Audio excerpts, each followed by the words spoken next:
तो एमओफाई 2024 में आज हमारे साथ जुड़े हैं मुंबई से गोपालक नीरज भाई कांतिलाल पुरोहित, जो कि गायों का महत्व बता रहे हैं लोगों को। तो चलिए इनसे पूछते हैं गायों के विषय में ही। जय श्री कृष्ण, जय गौ माता। नीरज भाई, गायों के विषय में कुछ। सर देखिए, हमने 6 साल से चालू किया है। पहले हम लोग ने 8 गाय से चालू किया था। हमने देखा कि आज की जनरेशन में गाय और जो गैप आ गया है, लोगों को पता नहीं है।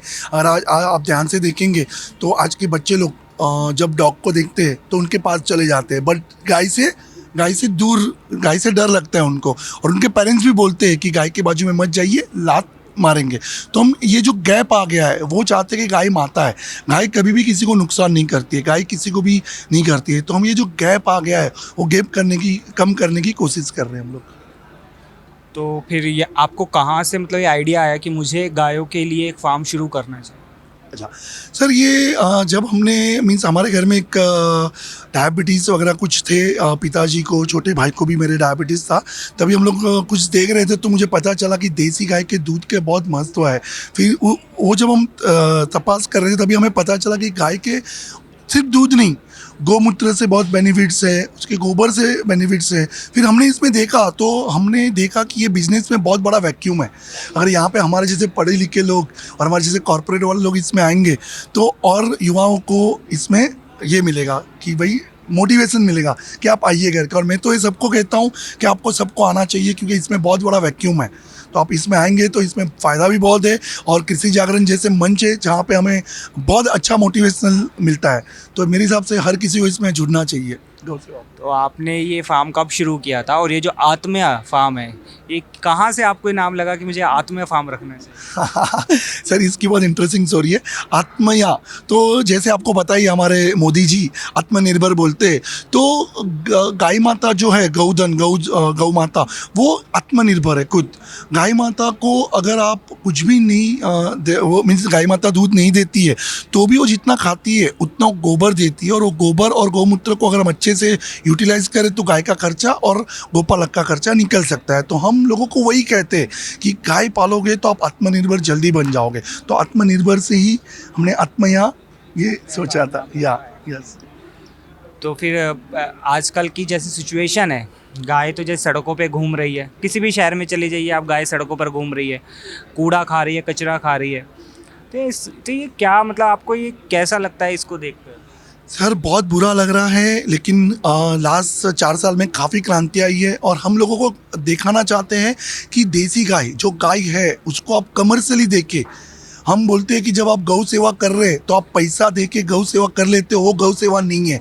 आप गाय आधारित प्रोडक्ट यूज़ करेंगे, उपयोग करेंगे तो गाय माता आत्मनिर्भर बनेगी। आज छोटी छोटी चीज़ है, अगर आपके घर में आप जो हम कंडे लेते हैं वो भी आप यूज़ कर रहे हैं तो गौशाला आत्मनिर्भर बन सकती है। तो जितने हो सके उतने गौ आधारित खेती जो करता है या गौ माता के जो प्रोडक्ट है उनका आप जितना अपनी रेगुलर ज़िंदगी में उपयोग करेंगे उतना आत्मनिर्भर बनेंगे। जितनी गौशाला आत्मनिर्भर बनेंगी, जितने गोपालक आत्मनिर्भर बनेंगे, उतना सबका फ़ायदा होगा और उतनी रोड पे गाय कम दिखेगी।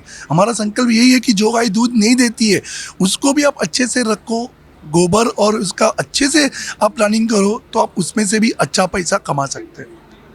जैसे कि दिल्ली मुंबई जैसे शहर में, जहाँ आपने मुंबई जैसे शहर में दो गौशाला बना दी, और दिल्ली मुंबई में तो ये है कि भाई गौशाला मतलब लोगों को पता ही, गौशाला का मतलब लोगों को यही है कि भाई गौशाला कहाँ है।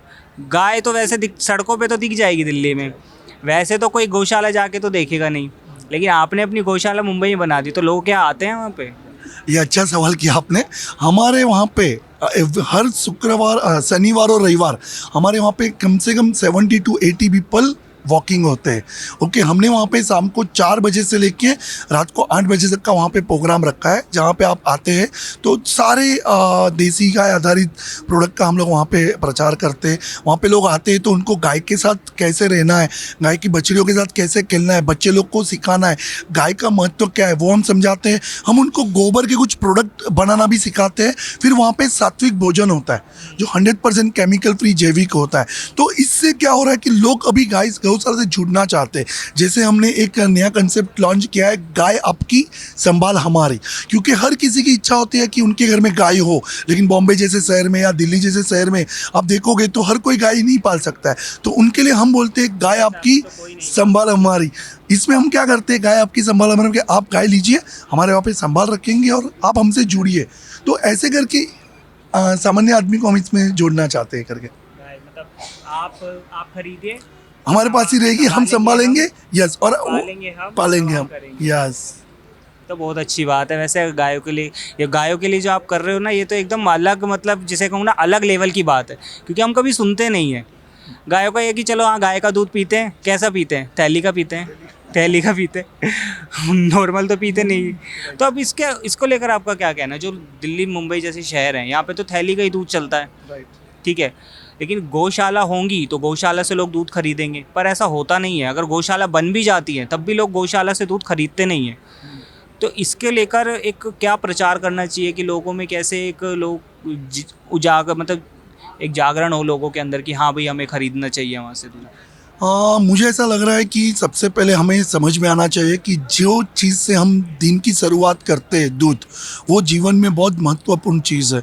तो हम तो हमारे यहाँ पे मुंबई में हम कस्टमर को बोलते हैं कि दूध फैक्ट्री से नहीं आना चाहिए, गौशाला से आना चाहिए। तो ये हमारा मंत्र है कि दूध फैक्ट्री से नहीं आना चाहिए, दूध गौशाला से आना चाहिए।